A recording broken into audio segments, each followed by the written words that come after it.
Michael, wow, what another Sunday that we saw in the NFL. And it started out in Western New York with the game of the year to this point. Minnesota Vikings stunning the Buffalo Bills with a 7-point deficit there. They come from behind to win that game in overtime, 33-30.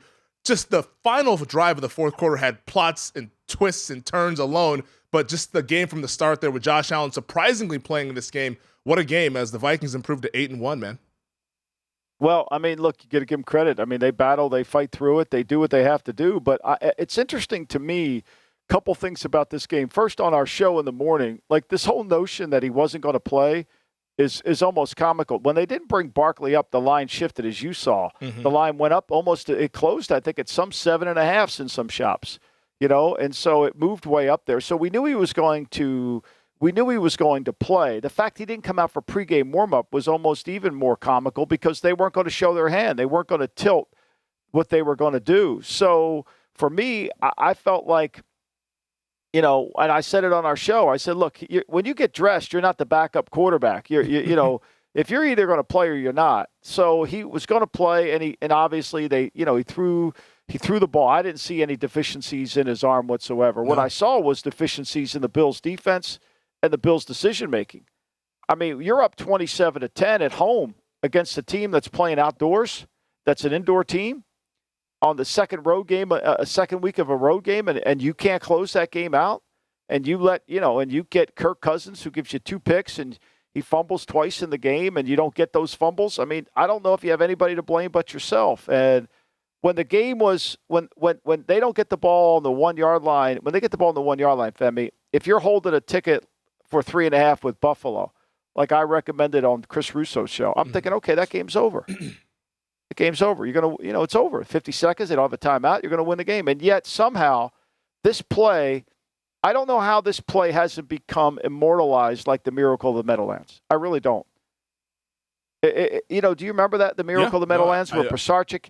Now remember, Edwards, right, there's no play clock back in that during this time. So they can't see how much time's on the clock. So the kneel down of the quarterback didn't exist at this point, because they didn't know how much time they could take down, and so they had to hand the ball off then, because the only person with the play clock, with the real game official game time, was on the field.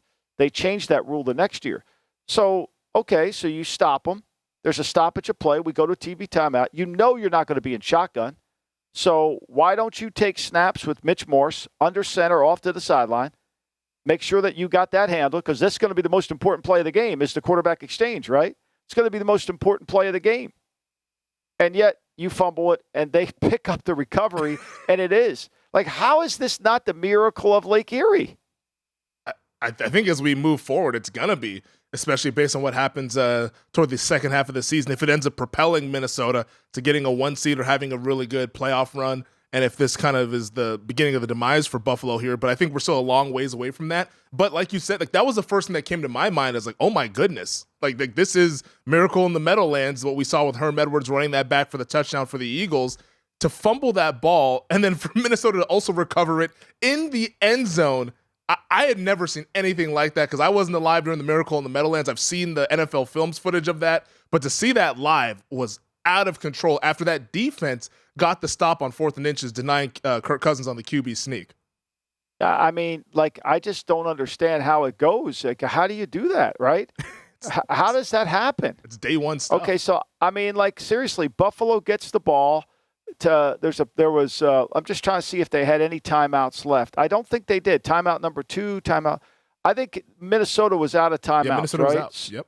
They're out of timeout. So all we got to do is get the exchange, right? All we have to do is get the exchange and move the ball just a half an inch off the goal line. We can't take a safety here, right? Mm-hmm. You can't take a safety, because if you take a safety and you got to punt it and they kick the field goal, they beat you. So you can't take the safety there.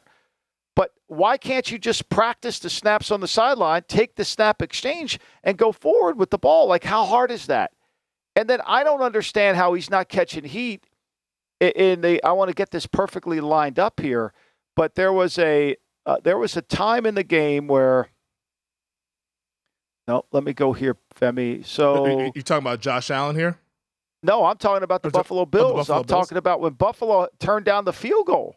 They had a 4th and 1 at their 2-yard line, and they go for it on 4th down, and they don't get it. I mean, they don't get they get it. They turn down an easy field goal to make it 30-13 or 30-7. Oh, it would have been 30-17 at the time. That's exactly right. Because God forbid if you go up by 13, you'd rather be up by 10 than 13. Like seriously, like 10. If he kicks that ball there, he wins the game. I mean, there are two coaching mistakes in this game that are hard to defend. And then nobody wants to say it, but the reality of it is how about this Bills defense that was supposed to be elite? You know, Milano's back. I know they didn't have Poyer, but where is the elite defense? I mean, I know Jefferson made plays that are just God. Nobody can make these plays that he made. It was incredible. But how do we not take him out of the game? How do we not double him?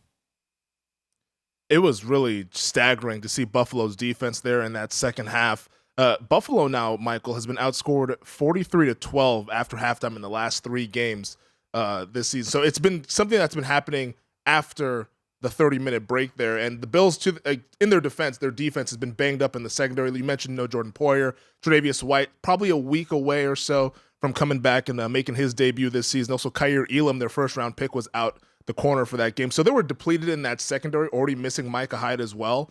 So I think that they should get the secondary correct, but I thought their run defense and letting Dalvin Cook just run all over them, I thought that was really concerning, and I didn't think there was any really excuse for that.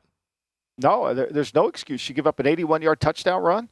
I mean, there's no excuse for that, you know? And here's the thing is when you break down this team, I mean, their run defense, which was the Achilles heel last year, you know, when Damian Harris went in there with the win game and they couldn't stop the run, and everybody, well, they got bigger. They got Jordan Phillips. They're bigger in the defensive front, but that's not the case.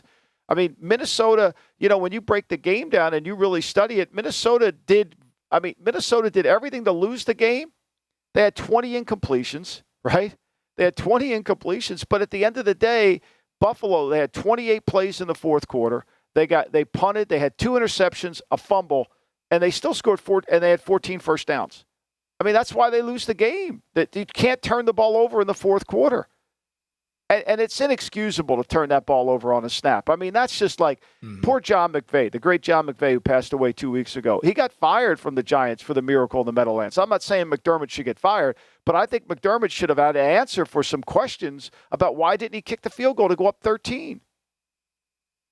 Wow, that's incredible. Nobody asked him about the field goal, according to our producer, Stephen Bond here. I'm surprised he wasn't asked about that. I know that we all wanted to go for it on 4th downs, but Josh Allen making that mistake, throwing the interception to Patrick Peterson. And let's have the Allen discussion here, Michael, because going into this season, he was the MVP favorite. The Bills were the Super Bowl favorite, and all the way up until week 6 or so, we were all, and I've been saying it the whole season, Buffalo head and shoulders above the rest of the league, but they can't be head and shoulders above the rest of the league if Josh Allen is playing the way that he's playing over these last 3 games here.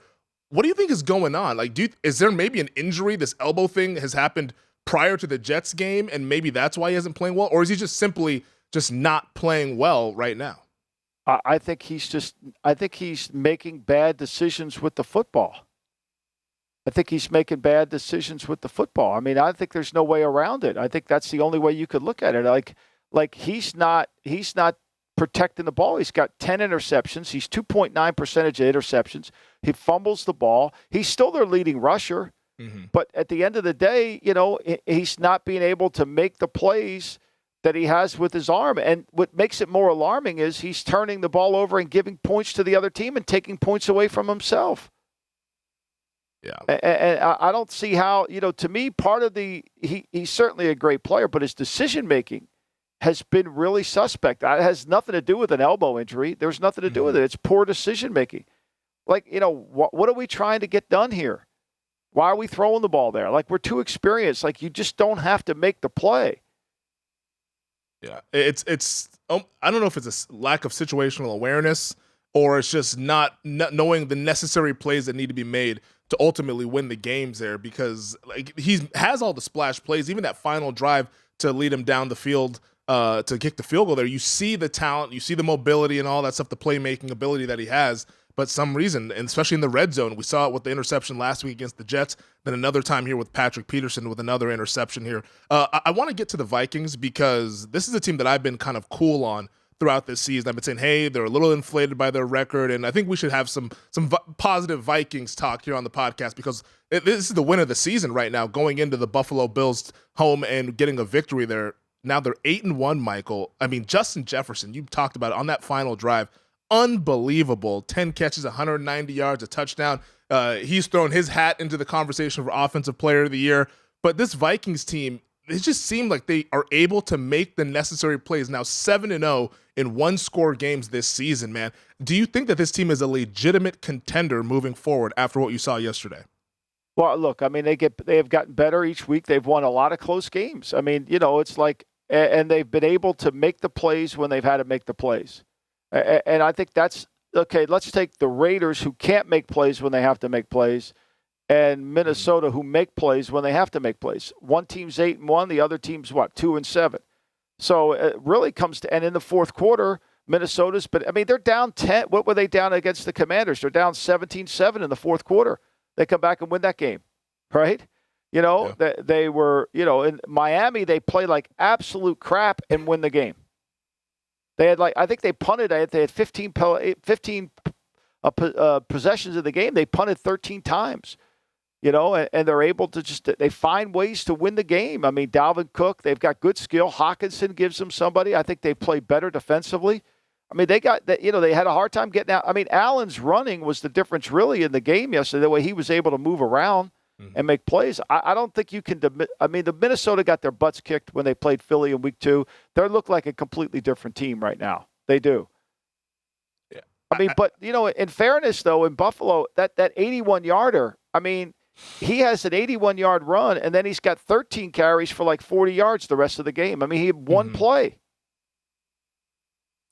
The Vikings are really explosive, and that passing game is if Kirk Cousins can be protected, Jefferson looks like nobody in the league can cover this guy. Thielen's also a nice option, and Hawkinson controlling the middle of the field there. It's a tricky team to deal with offensively, and what Dalvin Cook can do out of the backfield. And Kevin O'Connell, I've been kind of skeptical of this O'Connell love that people have been talking about, but man, this team they're getting it done.